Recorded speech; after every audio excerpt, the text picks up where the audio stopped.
This conference will now be recorded. Meeting. Sorry, Mr. Martin. Excuse me, I apologize. This time I'll ask Pastor Cameron McGill to lead us our invocation, and then I have two young ladies from the 4-H, Ms. Tony Newby and Talia Freeman, that's going to lead us in the Pledge of Allegiance. Father, we thank you for the privilege of gathering tonight. Lord, we thank you for the constitutional republic, Lord, that we live in a place where, Lord, unlike any other place on earth, we're governed with three words: we the people. Thank you for the privilege that you're allowing those of us behind this desk to be elected to represent those that live in this county. We pray that we might be faithful to uphold the office that you've called us to, Lord, with good common sense, Lord, to do the right thing, to represent those that have trusted us with such a high responsibility. Lord, that we'd have the discernment to know right from wrong and to always do the right thing. Praise you for the privilege to do just that tonight. Amen. I pledge allegiance to the flag of the United States of America and to the republic for which it stands, one nation, under God, indivisible, with liberty and justice for all. Thank you, ladies. All right, this time I'd like to and no daddy or not.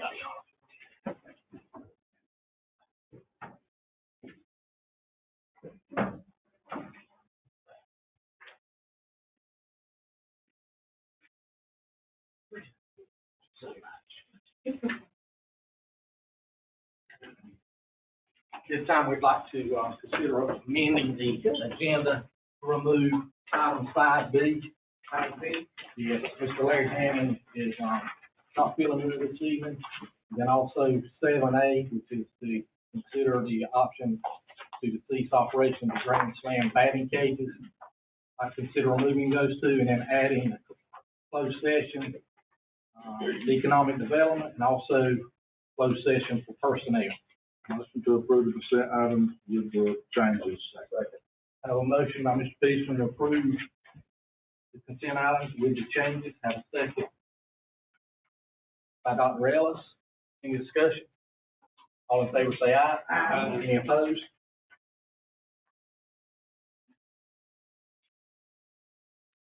All right. Individuals or delegations wishing to address commissioners? Yeah.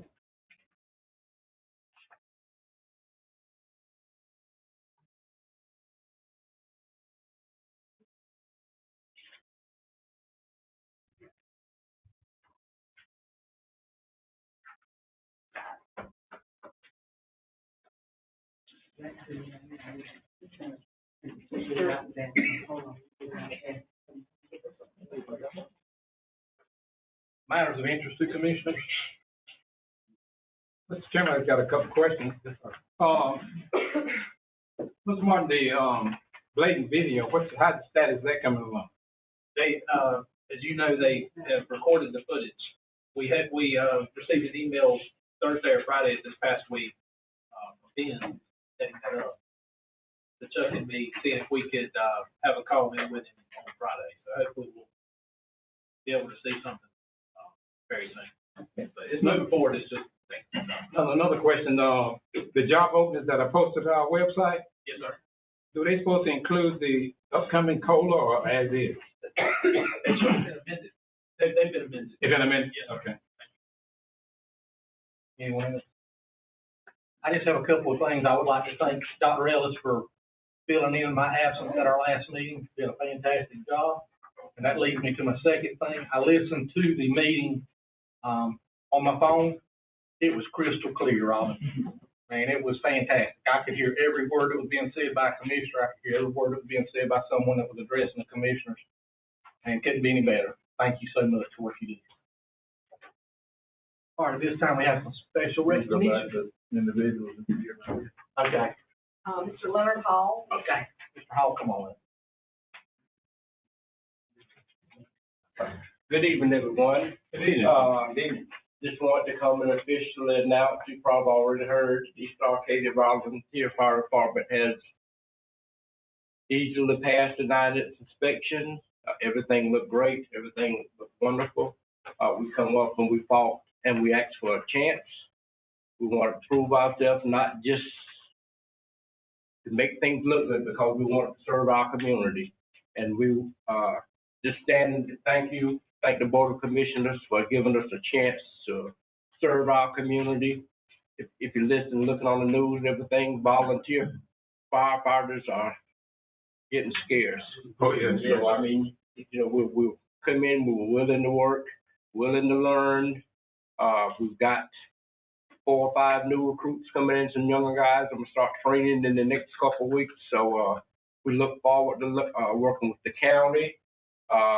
We've just done so much, folks, inside the department, new uniforms, new turnout gear, everything, lights replaced in the building. I could just go on and on what we went in and what we've done to turn that fire department around.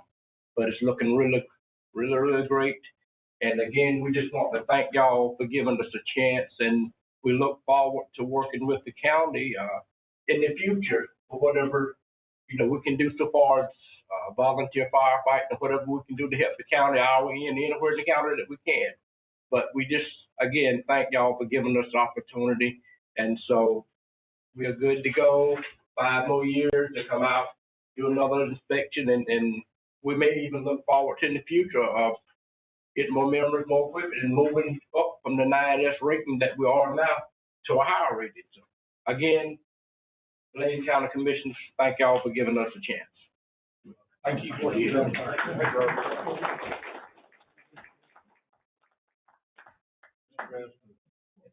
If it's all right with the Board of Commissioners, I would ask Mr. Martin how we can start unwinding our contract with that company and giving East Arcadia back their fire district.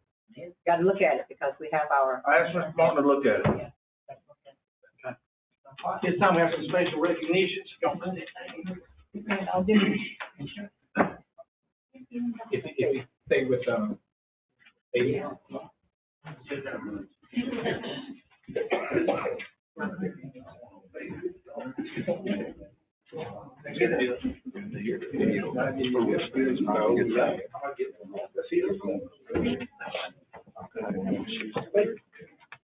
Get that 4 rated, that'd be good. Yeah.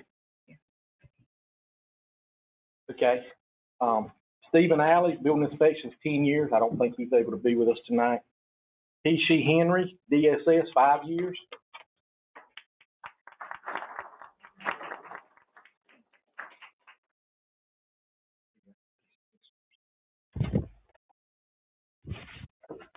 And he'll probably say something about you.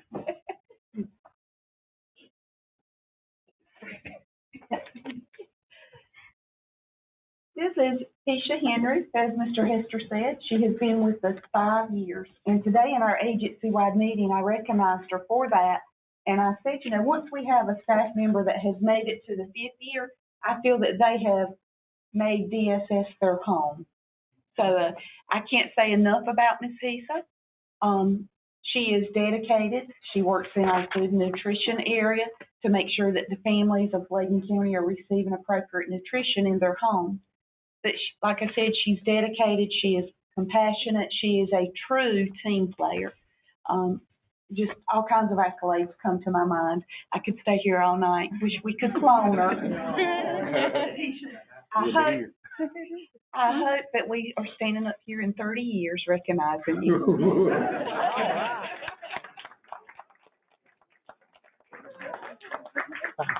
Thank you, ma'am. Olutima Melvin, DSS, 5 years. Not here. Daniel Allen, EMS, 10 years. I don't think that he is here. Diana Nobles, Environmental Health, 20 years.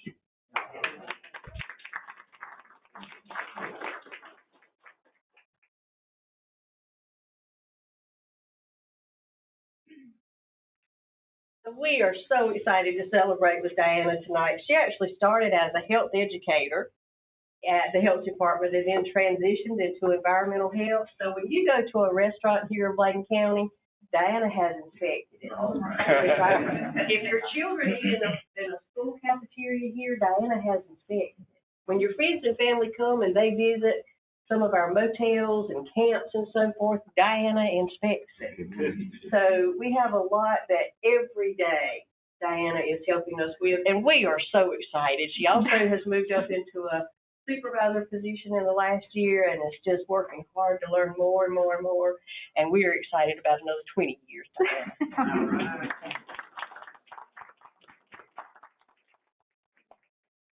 Bobby Jean Clark, finance 10 years. I did not know her name was Bobby Jean. I've always known you as BJ, and that's what I've always called you. Learn something new. Thank you so much. BJ came with us to the finance office in June of 13, and she came in as our accounting tech and doing accounts payable and receiving money from various departments. She quickly moved up in 19 to payroll specialist when Cynthia McCoy retired. And she has been working very hard on that. She's had good conversations with the state, the IRS, especially retirement system. She will hound them if they don't give her what she needs, so that's good. We make sure we got the employees everything they asking about. But BJ, we thank you for your 10 years, and we hope you can have many, many more. Amen.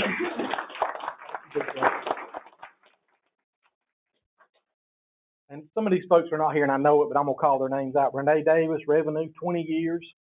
Ashley writes to me, she splits between the Register of Deeds and Division of Agents, 5 years. Cedric Jacobs, Sheriff's Office, 5 years. And we come up with one that is here, Travis Deaver, Sheriff's Office, 10 years.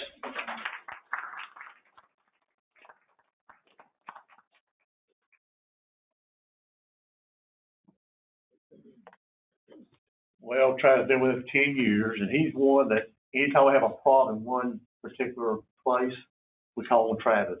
He's been transferred around and handled problems. He does a good job. He's very loyal to this county. He's very loyal to me. And God bless, I hope he has 20 more years here. Amen.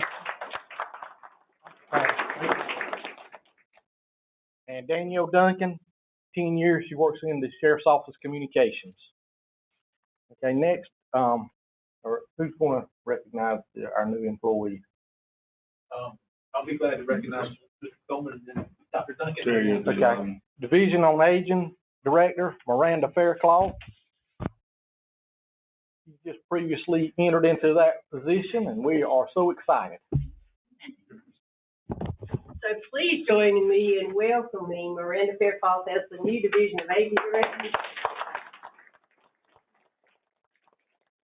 Miranda is new to Bladen County. She's been here about 5 years, but has developed that, once you come, it just gets in your soul. She has a background across the lifespan, working with community agencies, grant writing, some budget. So is there anything else that you'd like to tell them, Miranda, while you have the chance? I am just very excited to be here. Like she said, I've only been here for 5 years. I did come from the West Coast, so it's a little different. We'll get you straightened out. I'm working on it. But I'm very excited to know everybody and work with y'all for hopefully a long time. Maybe I'll be here getting my 20 years too. There you go. There you go. We're bringing her around. Thank you. Next, we have our new Emergency Services Director, Mr. Joey Coleman. We are very pleased to welcome Joey to the new role to his new role as Emergency Services Director. Joey has a great deal of experience with Bladen County. He's been with the county for 15 years. He started out emergency medical services, then he transitioned over to emergency services and has worked in the fire marshal's office. He is also, I want to mention that he has really prepared himself well for this role. He's taken all kinds of courses in emergency management, and we're fortunate to have him in this new role, and we look forward to working with him. Yes, sir.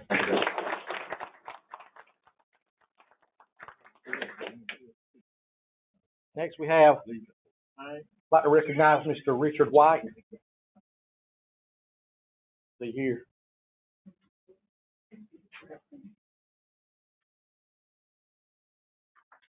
Okay. Mr. White's noise. Beverly McMillan, Reverend Beverly McMillan.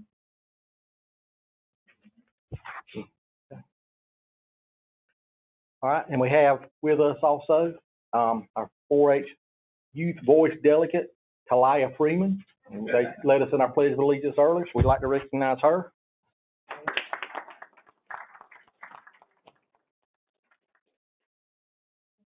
Hey everybody, my name is Talia Freeman. I'm 14 and I represent the Downey Sports Club located in Bladen County.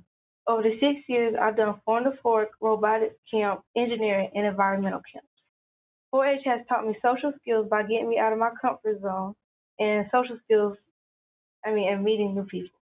It has taught me leadership skills by showing me how to get out there more and speak up for the greater good in our community. Most importantly, it has taught me how to encourage and inspire others to go after what they want to do, because being embarrassed about what you want to do or go out there isn't going to work. Step up and do what's best for your interest. 4-H has impacted me in so many ways and will continue to help me grow as a person, especially since I have great supporters like my parents, Miss Luella, Miss Tony, and my 4-H friends. Thank you. Good job.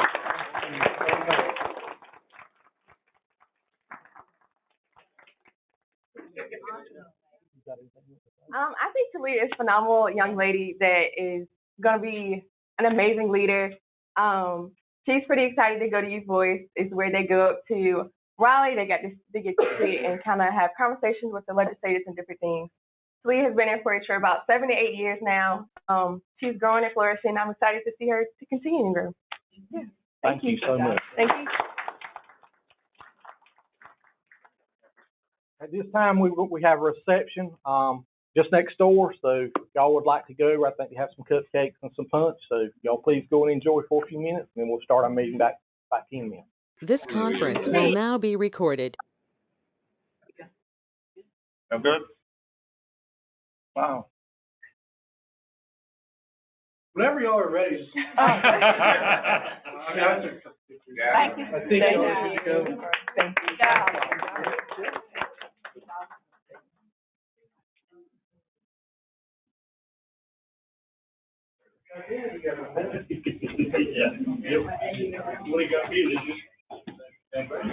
you.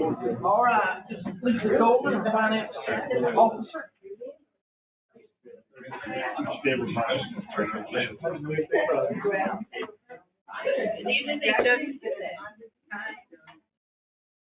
Hard to believe, but I'm going to review the dashboard with you for the last month of June of 2022-23. Now, this doesn't have all the revenues in it. As you know, we have revenues we still collect for July and August that will kind of roll back, as well as expenditures. But as a snapshot on June 30th, we did have received 73% of the revenues. That kind of looks odd, but that's because of the school project for Tar Heel, so that throws it off a little bit. And we've spent 70% in the general fund. Solid waste, we've collected 82% and spent 84%. Emergency telephone, we've collected 55 and spent 32. And as the water department, we've collected 111% of their budget and spent 94%. Any questions on the dashboard? And with the federal inmate program, we had, at the end of the month, we averaged out 74.5 inmates. And as of today, we had 64 inmates in the jail from federal. Yes, sir. The money for the new construction at Tar Heel, has that money already been moved over to school board? Do they have? No, sir, I have to draw that down each month. You get a request every month on the, it's on the, usually on the consent items, and we pull it down every month. You still working on that 7? We have to do our portion as well. It has to be a match. We have a 5% match that has to go against it. So our portion plus the loan proceeds that we did from First Bank goes against theirs. So that money is moving as the project completes, and once it's complete, then you just move it all over there? Yes, after we spend all the money, we have to show we've spent everything before we can ask for reimbursement. Yes, sir. So, and what's the, Matt? Absolutely. So what's the, timeline? The last I heard was December. December. In January, I think. So that time, the county would be reimbursed probably February? Right now, we have received about 19 million of the 40. So as we're spending the money, and we usually spend anywhere from 2 to 4 million a month As we spend that money, then I ask for the reimbursement back. Yes, sir. I believe you mentioned 74.5 inmates? It averaged, because we have to average, yeah. It averaged out to 74. Thank you, Ed. Yes, sir. The question I want to ask is the on projection for them to complete the project with the assigned amount of money, looking at everything right now? I haven't heard anything any different. When do we get updates on that? Yeah, we can ask for an update. I haven't heard of any concerns. I just asked whether it's running on target, because I know one time we were gonna appropriate something, they said they had it worked out a different way, but everything. I haven't seen any change orders, of course, y'all have to approve those too, so I haven't seen anything on that. I'm trying to ask Matt to bring that back to us. Can we get an update on that? Thank you. Thank you, ma'am. Next, we have our Parks and Recreation Director, Mr. Grant Tate. Good evening, Commissioners, Mr. Chairman. I'm here tonight for the consideration and adopting a fairness and sports policy for the Parks and Recreation Department. I think a month and a half back, I think Commissioner McGill wanted me to get some information together. We got what we could on at the rec department. We forwarded it to our attorney, and what we came up with, all youth and adult athletic programs shall be categorized as one of the following: males, men, or boys, females, women, or girls, co-ed or mixed, for the purpose of youth or adult athletic programs provided by the Bladen County Parks and Recreation. A player's sex will be recognized solely on the player's reproductive biology and genetics at birth. Motion we approve. Second that motion to approve by Mr. McGill, got a second by Mr. Bullock. Any discussion? All in favor say aye. Aye. Any opposed? Thank you, Mr. Tate. Thank you, sir. Mr. Hester, well, Mr. Bates here, Mr. Martin, if it's okay with the Board of Commissioners, I would ask that, you work with the law firm to let's look at genders and restrooms and bring it back to us. We don't have nothing. I think that was brought up, but that was not addressed. We don't have anything on it, so we need to research like we did this and bring it back for approval. Yeah, I think we've already dealt with that. They're supposed to be working on that, right? Yeah, you can. You told us to do that, or we discussed it last time, and we'll dive deeper into it. That's what I'm saying. We just need to keep rolling. Well, I mean, this was mentioned before that, and we hadn't talked about the bathrooms, that reason I brought it back up. Okay. Oh, you mean at the facility or just in general? Any county facility. How to identify. No males. And that's just for sports and recreation. Right. Yeah. Okay, thank you, sir. Thank you. Mr. Bates, one thing, we had the grand opening out at the park on our playgrounds. Early Sunday morning, I went out with my granddaughter, way early, and there was a gentleman out there with his grandson, 2 years old. And, I detected a problem. Actually, I was there, I just about thought I was gonna have to text the little boy. Now, I don't know if it's an oversight or what, but the sliding board that's closest to the highway, when they go up the steps and they're standing up there before they get ready to get in the slide, facing the highway, there's an opening like this. Is that the tallest slide? That's the tallest slide. And only concern there when a toddler or somebody's climbing up there and the parents may have their back turned, just like this little 2-year-old, he'd like to come walk right on through that opening to the ground, which is very nice. It's a soft thing, but still that's like a 10-foot drop there. But it looks like it appeared to be that you could put another slide there, and that's the opening. But I would think that should be closed. We're looking at that if a panel or whatever we have to do. Thank you. Bladen County Water District. Claire? A motion for the water. Second.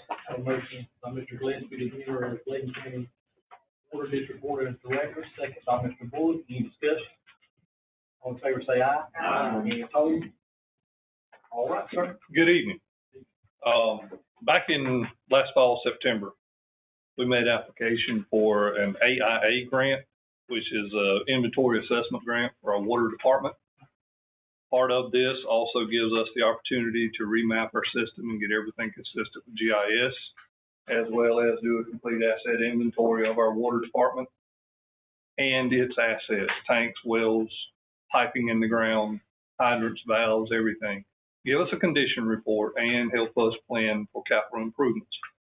We put out an RFQ for engineering services to do this for us, request for qualifications, and out of the ones that were contacted, we only received 3 responses.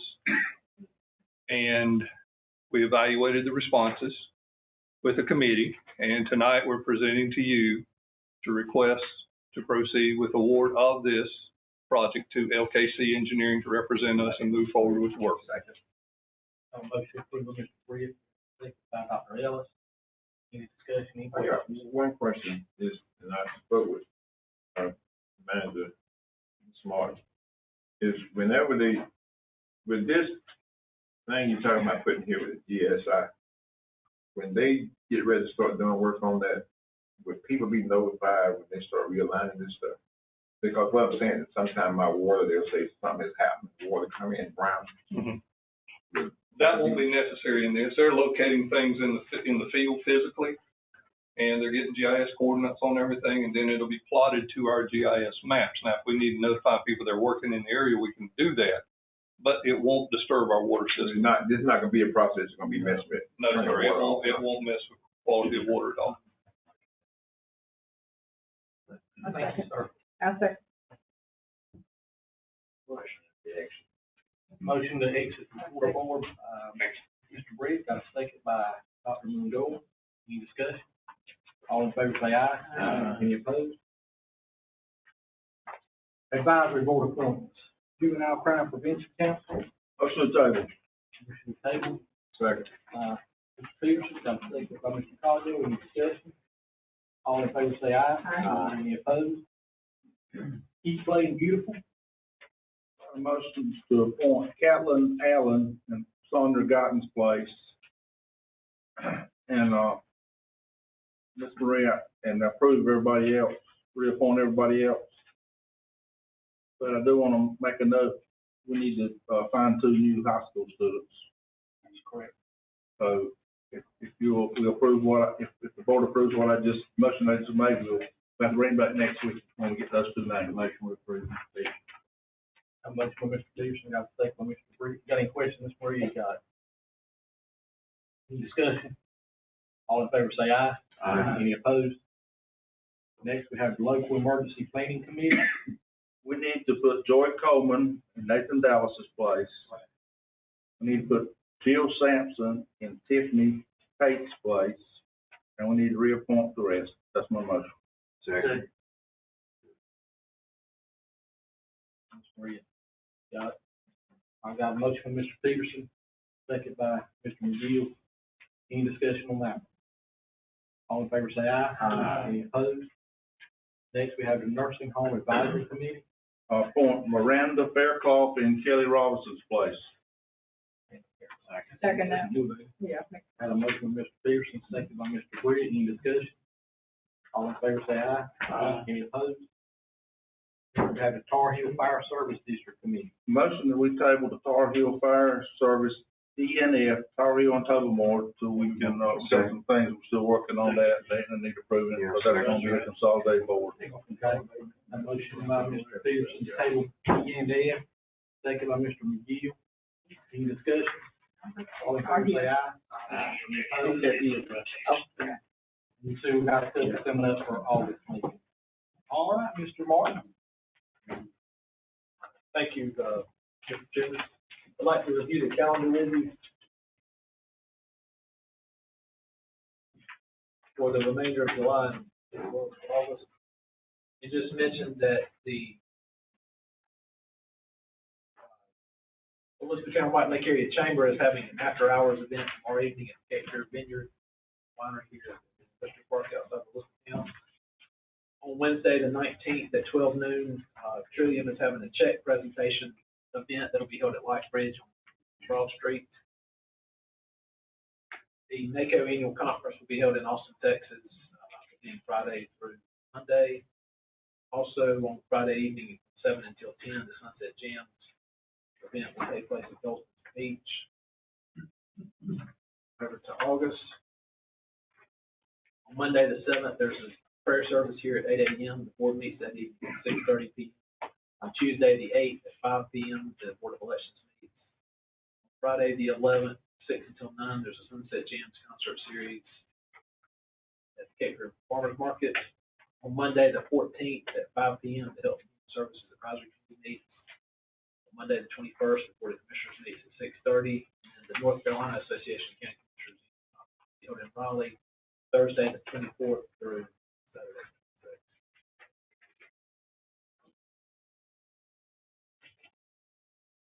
Moving on to item B.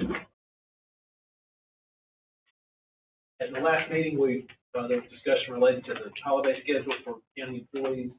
That matter was tabled, and we were asked to look into Juneteenth as a holiday. The clerk contacted the School of Government. They have done a survey that we've attached for your information. And just to kind of give a brief summary of the 5 or 6 counties in our area: Richmond, Scotland, Hope, Robinson, and Bladen. 3 counties recognize Juneteenth as a holiday, 10 municipalities. So just to kind of give you a sense of what neighboring jurisdictions. Mr. Chairman, I ask that we include Juneteenth into that calendar of events. Got a motion by Mr. Brooks to include Juneteenth. I second by Dr. Mungolens. Any discussion? Yes, sir. So you got to decide which holiday you're gonna put it, take away to put that in there. Why? Wait, we don't have so many ex-paid holidays. Why would you take one out? How you gonna pay employees for a paid holiday? Like we've been You saying. find the money. Yeah, locate the money. You find. I'm not gonna, can't do that. I'm not gonna do that. Okay, I'm good. Let's vote. Any other discussion? Right. What was the percentile of the region that, the percentile of the municipalities and the counties that you, not trying to put you on the spot, I was wondering. I don't, And I wonder statewide what the percentile is at the moment. I don't know if that's 25 or so, maybe 30. Reason again. Like 30%? That's reason again. 13. I don't have a total. Not represented by the state calendar. Of the state calendar? We traditionally follow the state holiday. Right. And right now it's not with the state calendar. Not as a formal holiday, if I understand correctly. What the state did is the state made it a floating holiday. But they gave us, last year, they gave us a holiday we can use anytime we want to throughout the calendar year. So I guess that way they shut down the government for that day. I just use mine when we're on vacation. There is a floating holiday to your schedule. And just a floating holiday, and you can use it anytime within the calendar year. Of course, that could be used for any holiday. No. I mean, I was. On the other ones are paid days, so they automatically. But you give them. Basically, you come into it, it's an extra vacation. Yes, You anytime. have to use it in the calendar year. You gotta pay them. It's automatic, it's well, You gotta pay them. the state does, automatic. Whether you take it or not, it's theirs. They can take it, they have to be the same calendar year, I think. You have to pay them. Yeah.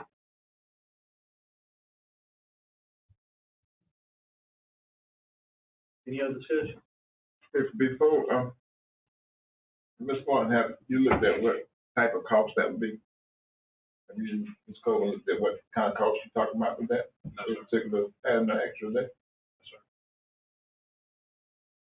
Before we start eliminating stuff, I think we need to look at what it's gonna cost. It's not something, we don't even know what it's gonna cost. First time, what the impact is gonna be. We just table this and ask for Mr. Martin to bring back a financial report and update us on what the cost of this holiday will be. If you add that motion, I'm gonna ask the motion to take. Mr. Chairman, I withdraw mine if we, can wait to get a financial report on what it would cost us to have that holiday. Dr. Mengele, call your second. Until we get the financial report. So my motion is to take. Second. Motion to table, Mr. Coghill, second by Mr. Bullock. Any other discussion? All in favor, Like say what aye. matters. Aye. Opposed?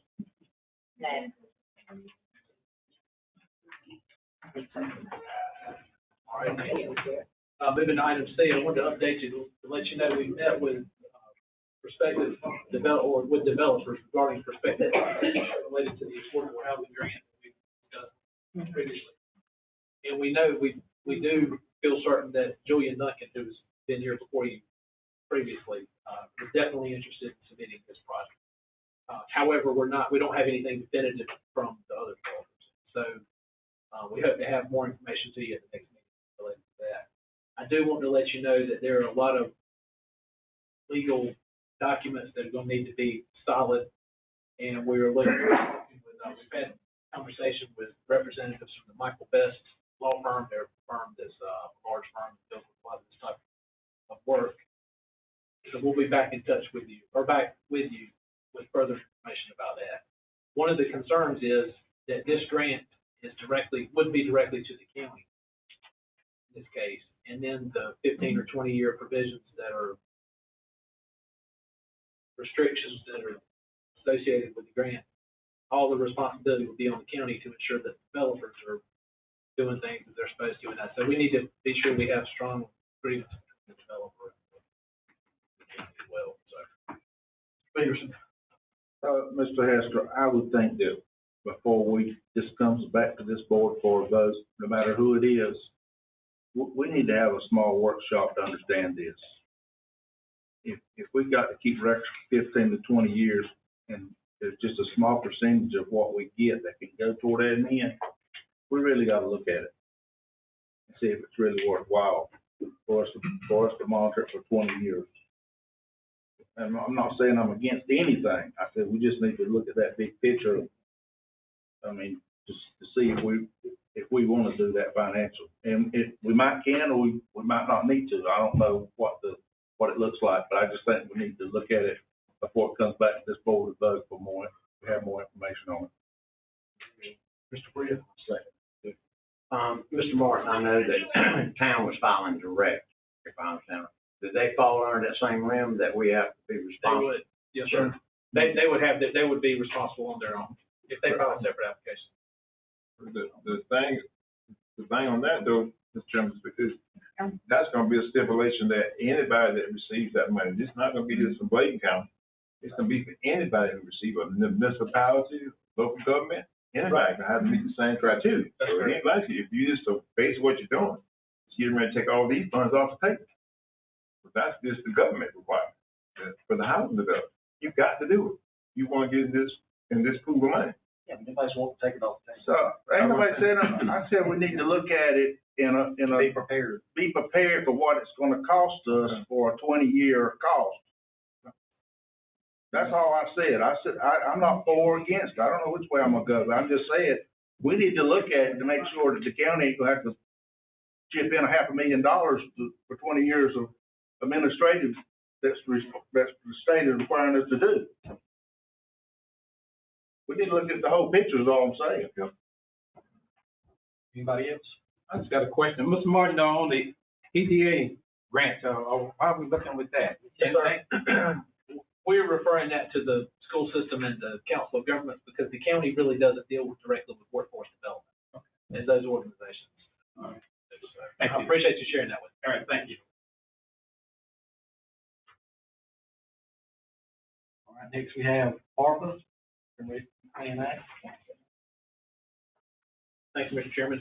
We really don't have any specific projects for your consideration this evening.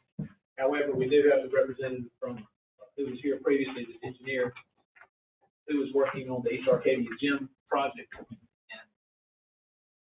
sure he'll be glad to share the information. If you don't have any questions, I'm sure he'll be glad to address those.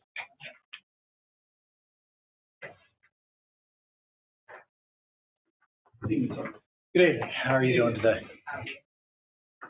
Again, my name is E.B. Pancock. I'm the structural engineer and historic restoration engineer for the East Arcadia Gym project. So what we've gotten done since the last meeting is we have completed the preliminary design for the building. We've split it up. I've got the documents here if anybody cares to look at them in small print. We split it up into 3 projects so that we can have contractors that self-perform their work. So we've divided the work up the best that we can for the project. All of this has gone to the State Historic office, and it's their job to review everything and send back comments. They sent back comments early last week. We've addressed about 90% of their comments. One new comment that I wasn't anticipating. So going out in the field, I believe Wednesday, to get the field information, and then we should be able to get these things back to the State Historic Board by the end of the week. But it's a process. They've got several employees that review this. They've got about 17 projects. Each one has more than one contract, like this one's split into 3 projects. So they have a lot of reviewing to do. When I did send this up to them, they did tell me that they've made this their highest priority of all the projects that they have to get it reviewed and back. So at any rate, that's pretty much where we're at. And once we get through this, I've already had 3 other projects that have been accepted through the program. So all of the administrative stuff has already been approved. So the form of the contract that we have, the pre-bid notes, so just every single thing that we do, the state reviews and has to approve it before they'll allow us to do it. So there's a lot of stopping and starting in the process, but I've negotiated through that 3 times already. So once we get past this part of it, the rest of the project bidding and getting numbers back should go fairly smooth. Yes, sir. The first thing I know, the process has been a little time since you came met with the last time. The issue that we had was topics we talked about with funding mechanisms, and how it will be funded, and would it be sufficient funding that would be made available to complete this project without any additional investments from the county or any other agency? Would they all come from the state? No, I believe, this grant mechanism is only for historic restoration. So I believe there is discussion last time about putting a bathroom. And actually, I had some questions about that for the board today. I am not under contract to do that work, and the grant money cannot put me under contract to design the bathroom. So right now, I've got all the historic work ready to go. One question I had is, I think we were talking about using ARPA money potentially for that, for the bathrooms. My question is, I know y'all wanted to see what the historic part was going to cost, and if the state grant will cover this before you obligated ARPA money. In my mind, that was also, well, we're going to wait on the bathroom design. That'll just have to come out after the fact to catch up with the project. And I wouldn't mind hearing y'all actually confirm that, because I think that's more of an assumption on my part right now than confirmed by the board. Yeah, I don't know that, I don't remember recalling talking about that. This money to go to put that building back to life. I think that was in the count. We never talked about just fixing the bathroom. We're talking about bringing that building back to life. Okay. Well, the historic funds bring it back to the condition it was in. That does not include a bathroom. Right. That's right. It doesn't include HVAC, but we discussed it, and HVAC was an original part of it. To be very honest, I usually recommend not putting heat and air in a historic building. It's a very quick and easy way to destroy them. They're not made for heat and air. They're not made for the condensation that happens. So you can destroy a building by adding it. So I would say air movement's best. Yes, sir. Not trying to derail anything. I don't know in all of my years of doing buildings and things like that, I've ever seen anything that far gone that, number one, is feasible to bring back, possibly to bring back. Right? That's, I mean, if you hadn't been down there, it's bad. It looks like the vinyl siding's taking off, and it's gonna collapse. I've walked through it, I've kicked some of the floor out so I could crawl underneath it, I've been all over it. But I guess, what is the end goal? Is it to have a monument so the folks in East Arcadia can go look at our historic building? Because if it don't have air, and it don't have heat, and it don't have bathrooms, it's not something you can use. I mean, it might be a few days in the spring and the fall, you can use it, but you can't be down there in that big old building in the middle of the summer. I mean, go out in the back, in the bushes or something. I mean, I'm missing something. If our goal is to enhance East Arcadia with other things that you're doing a great job, from the fire department to the new farmers market, other buildings, that's awesome. But I guess we're putting a whole lot of money for a monument if it's not feasible to use. So it is not in good shape. You're right. It is not the worst thing I've seen that has been brought back to useful. Doesn't mean it's easy, and it doesn't mean it's cheap, but it's not the worst thing that I've seen. It is bad. I'm not gonna, but it's not dangerous to walk around in if you know what you're doing. I mean, the entire floor is gonna have to get removed, so I wouldn't recommend y'all go traipsing through the place.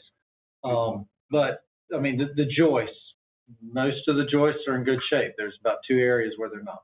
There's a wall that needs to be replaced, but the other 3 walls, the joists themselves are in good shape.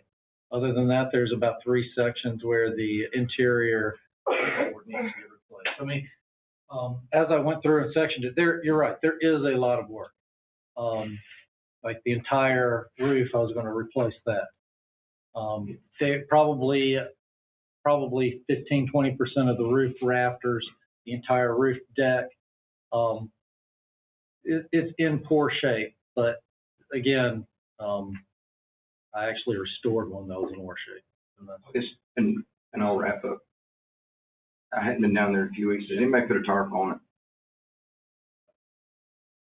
That blows my mind why somebody don't. They did put a couple on. There's been a couple and they've been destroyed. And I was introduced to the project in 2019 before this grant mechanism came up.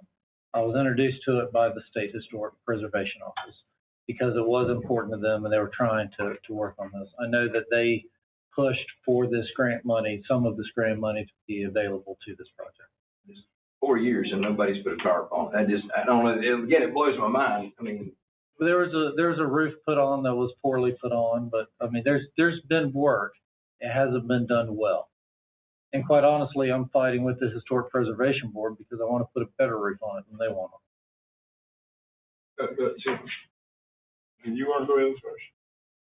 Yeah. Okay. The question I'm asking, for you being the historic preservation and putting stuff back together, he asked a question for the uses of that building. From your perspective, what would be the uses of that building? What would it accommodate? If you put it back in your design, what would you be able to accommodate in that building? For official uses, it could be used for assembly, which is about the heaviest loading that a building is certified for. So assembly is 100 pounds per square foot. Other than a library or a warehouse, you're not going to have a higher loading. So anything up to and including 100 pounds per square foot, which quite honestly is what this building here is designed for. Or can you do it for recreational purposes? You could do it for recreational. You could have a town meeting in there. You could put a lot of people in there. The only limit on that building really is going to be your allowable occupancy for fire code. You can play basketball in it. You can use it for an assembly hall. Again, it's my job to get the building back to where it's safe and functional. As far as what benefit it does for the community, that's not really. That's a question for another person. I try to stay in my lane. That's where the value to sustain this building. When you put it up, it has to go back in the original form. What kind of cost is it going to be to sustain this building? I haven't sat down and gone through that. There's a couple things that I'm doing in there to make sure that it doesn't cost as much to maintain. And just so y'all know, I actually do a lot of building maintenance design as well, which is fairly uncommon for engineers. But one thing I'm doing is there's going to be there's a subroof underneath the actual shingle roof. So even if all the shingles blew off, there's a sublayer that should hold everything. It's a self-sticking membrane, and that'll make it watertight all by itself. We're doing that. Another thing that we're doing is we're using something called BoraCare. And what BoraCare does is it takes untreated wood and basically makes it treated. Like mold won't be able to grow on it for a number of years, probably 10 years before mold could possibly grow, or any of the wood can decay because of putting BoraCare on it. There's a number of things that we're doing to where it won't cost much to maintain. But we can put a number together on the maintenance. I'm just trying to understand, like, listening to your presentation, it's a good presentation, no doubt, and thank you for coming back and all and whatnot, but how does our money get tied in? I mean, you brought up, as though grant money from the state or wherever is coming in in other words, and when the guy came the time to present about it, they had an out. And I remember he said that several times. We have an out. We get to so-and-so, we have an out and we're okay. I'm just trying to figure out, we were discussing 190. I'm trying to figure out where that number may have come from, and I don't want to put the cart before the horse. I know numbers haven't come in yet. I think that's one thing in my mind I keep waiting on. Keep waiting on what's going to be numbers. Right. Who's going to put up the money? In other words, our money from the county, would it be the first money to go in or the last money to come out? It'd be the last money to go into it. Right. So I can explain the program. Well, we can do some bathrooms, but I'm kind of like Commissioner McGill, and I do think it's very important. And I mean, it's important to have preservation. I love preservation, historic, without a doubt. But if it's a building without, I kind of agree a lot. If it's a building without heat and air, and then potentially it's like, okay, well, let's go do some nice bathrooms. I couldn't imagine going down there right now and going and sitting on a toilet, there's no telling the heat index that would be in that building. And I know you're smiling, but I'm just, so you're saying there's some things you have to do for a bathroom. I'm just trying to figure out why would it be a good idea for the county to chunk in 190? So why don't I split your questions up? Okay. So the funding mechanism. Right. This is funding from FEMA that is provided to the state for the state to manage. That money has been delivered to the state. They got a certain amount of money. They got requests for it with requests for the amount of money, scopes of work for each one. And they went through and they divvied that money up. I believe there are 17 construction projects out of that are in there. Money can't be spent. If money is awarded to someone, but they don't have a scope of work for it, say the bids come in low, they can't just spend, that's not their money to keep and spend somewhere else. So it can only be spent on the scope of work. That's important because one of my projects came in at 50% of the actual grant amount. It's different than this one, so don't get excited, but it did come in lower. So there is some potential for money to shake loose from the program from other projects. But that money, there's a certain amount of money being held by the state for this project. As Dan was saying, there are certain spots where the money can be cut. So the first spot was I did an evaluation of the building, and then I went through and I did a cost estimate on what it would take to restore the building. In that estimate, came back, brought it. It was higher than that amount sitting there, but the state historic folks believed that they could free up some money to make up that difference. So that was kind of a feasibility check from the state staff position. Once we pass that, the next one's going to be when it goes out to bid and we get numbers back. If the numbers will support it, then we'll continue on. If the numbers won't support it, then we're stopping at the design that we've already done. What was your number? I didn't bring it up. I know. Well, I know you have to know it. Actually, I don't. You don't even remember. That's right. How did we come up with 190? Oh, when you get it, I was telling you. Yeah, so the original number was, so the original number actually came from my review in 2019. Now, just so you know, I wasn't paid for that. I came out to help them. I put an estimate together in 2019. 200, 300? It was in that range. Okay. I mean, I think we were like $30,000 or $40,000 higher than what the grant was. Yeah, but again, they thought it was close enough. Secondly, That was all the way back then. no, You said 19. the number that went into the grant application was the number from 2019. That is the number that is Well, I couldn't imagine awarded how here. that's compounded by now. I mean, good Lord, True. So about 4 months ago, we did another evaluation and put new numbers together. Quite honestly, I don't really care to remember those numbers because I don't want to work my estimate to a budget. A lot of problems come up that way. So I actually try not to think about that number and have it up in my face. And I just do that. And as I mentioned to y'all, I just finished restoring a 20,000 square foot building where I was the one getting the numbers and cutting the checks. I know what the stuff costs, and numbers are actually going down a little bit right now. Ever so slightly, but they are, it's eased up just a bit. The other thing is that this bid was put together with the general contractor line item in there. The reason we split this apart is we should not need a general contractor. We should be able to get this with a part of it can be done by a roofer with a general contractor's license, but without the overhead of someone that just goes and hires different subcontractors. That's how I was able to get the Bellamy Mansion bid in at 50% of the estimated cost. A lot of the reason why people bring me in on projects is I've worked construction long enough that I have a good idea of how to bid things out to where they come in better. And I'm taking different steps to make that happen. I've been waiting a long time. I don't think I finished answering all his questions. Mr. Ellis, Dr. Ellis, have I answered all your questions, or I'm just trying I think I got the first part. And I don't mean to be antagonistic. Can I tell you how, when I came from the money? Well, I'm happy.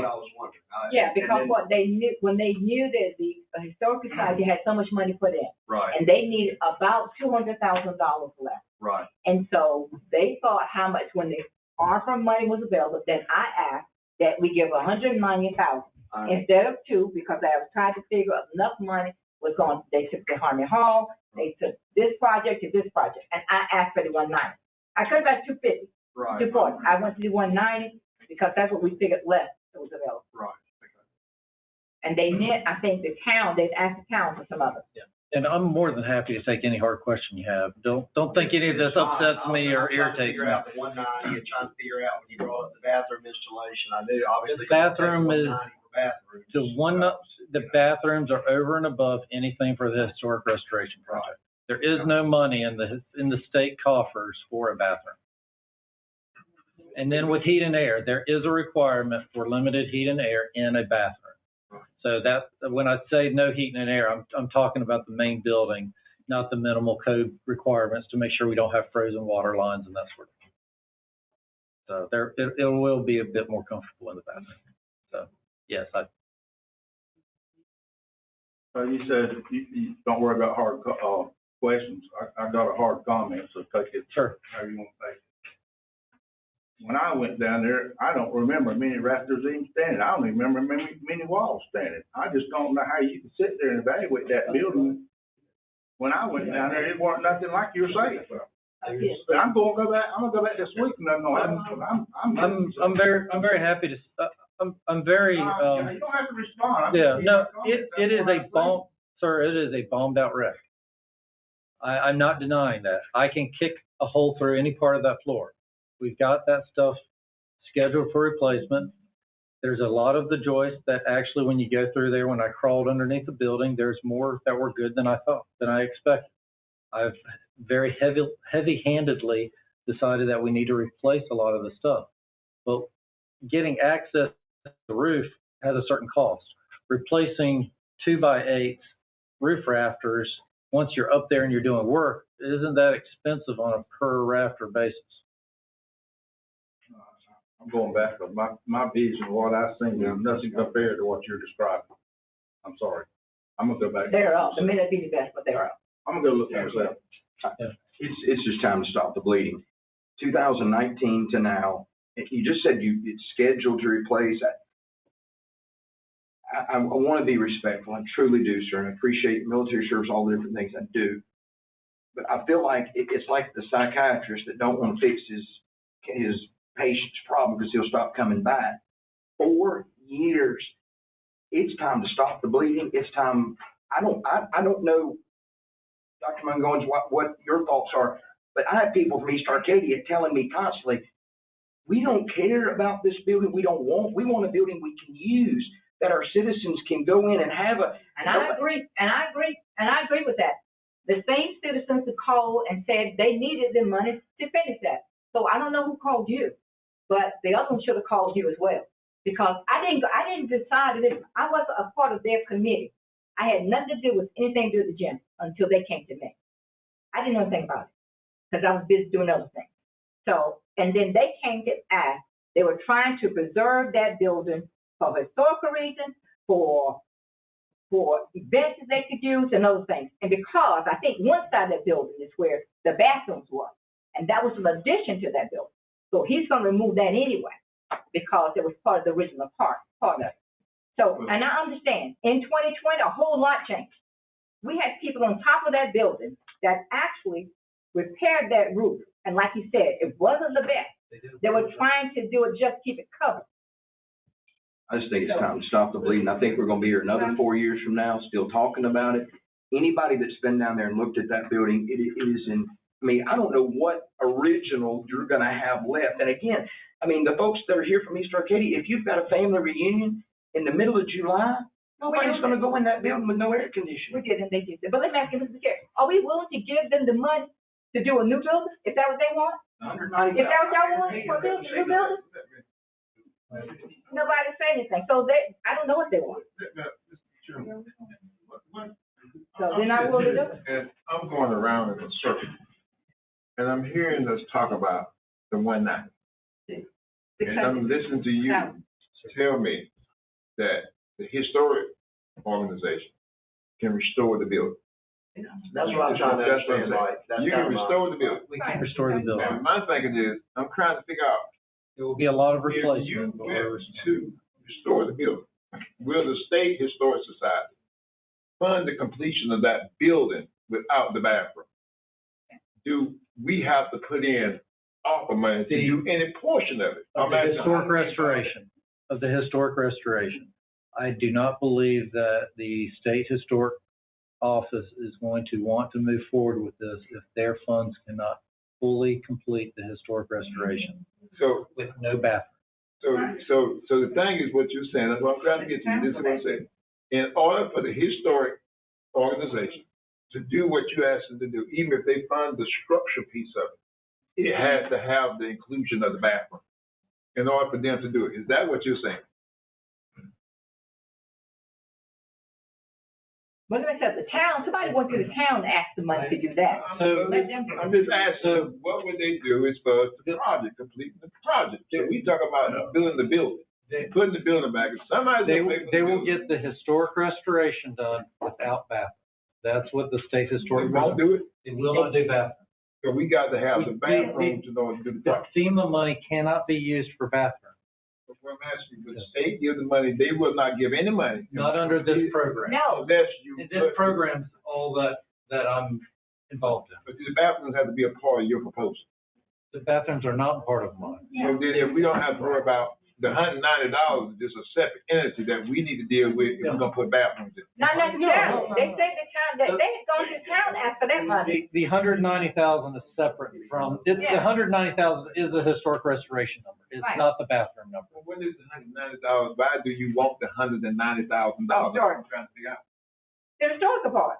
It's That's what the it's asking, will the state do the complete historic part? Yes, the state will do the complete historic part, not include, they will not touch bathrooms. They will complete the historic They restoration. got to have the $190,000 in order to work on your project, complete your project. Your county Yeah, but we money. You got to have that. The county money is only for the bathroom. That's separate from the historic We restoration. never heard that before. What, the 150? I mean, The bathrooms is Yeah, but they went to the town and asked for that money. the bathrooms are a Okay, building town code asked for it. issue. They did in the meeting. Oh, you guys did. The bathrooms are a building code issue to open the building to use it. It's not part of the historic restoration. The bucket that the funds come out of is very limited on what it can be used for. So when the town doesn't pay for it, then they won't get it You back? need them bathrooms, because everybody's gonna be in there if that's the only reason you're there. I agree. Yeah, the council take care of that part. Mr. Chairman, I gotta put some bathrooms on. Somebody We ain't else gonna needs to put sign bathrooms in, and the state, under this program, cannot touch it. Now, Oh, I just like one question. I want to ask about the bidding process. When you anticipate this on the bid? Okay, so I anticipate getting this back to the state by the end of the week. And if they hold with their normal evaluation time, it'll take them 2 weeks to get it evaluated and back to me. And then we'll put it out to bid. We'll put it back to bid, and we'll give it about 2 days before we get it back out to bid, once we get it back from the state, assuming they approve everything. And then I usually give it 3 weeks for folks to return bids. First of September, everything you got. So we By get an update by the beginning of September, we should have Right. numbers in our hands, unless, Update that thing. please keep in mind that the timeline, once it leaves my hands and is in the state committee's hands, it's not really, I have no control over that. I can just guess. Okay. Mr. Chairman, This on record, so what is the dollar amount that those bids will have to fall under before it can move forward? I didn't bring the estimate with me. yes, sir. The $109,000 will be secondary uses, right? I'm sorry, I do not recall what the estimated cost is. But then 190 would be used secondary. This $190,000 is for the bathrooms, and that will come after the fact. What they did on there. All right, so, Mr. Esther. Thank you, sir. I'm gonna Give the update later. Please, the next time we talk about this, we need numbers. September. Period. We need numbers. Okay? Thank you, sir. Have a good evening. Thank you. Thanks, Evie. Right where we at now. There we're at. Delegations, I don't think we got any. Oh, I'm sorry. Matters of interest to commissioners. I want to mention one thing on the, Mr. Martin and I have been on a conference call with, around the Kelly legal with FEMA. So we're still, people in Kelly, we're still working on this, and we don't know where it's gonna go, but they act like they wanna help us, Mr. Martin. What you got to say? Yeah, I'm glad you mentioned that. That's part of the Rural Partners Network initiative that we are part of this year. Yeah. So that's, we hope it'll lead to somewhere positive. So we're supposed to meet again this week, and then hopefully we can get some help. Sounds good. Any other commissioners' comments? One thing, Mr. Martin, most of our job openings have been on posted like more than 30 days, haven't it? About 99% of them, more than Maybe until, if there are certain positions that may be open until filled. Seems like a lot of them, like, they've been over 30 days. 99% of them been posted out on the website more than 30 days. What's that? Let's take a quick recess, and that way we can figure out what we can do in the closed session.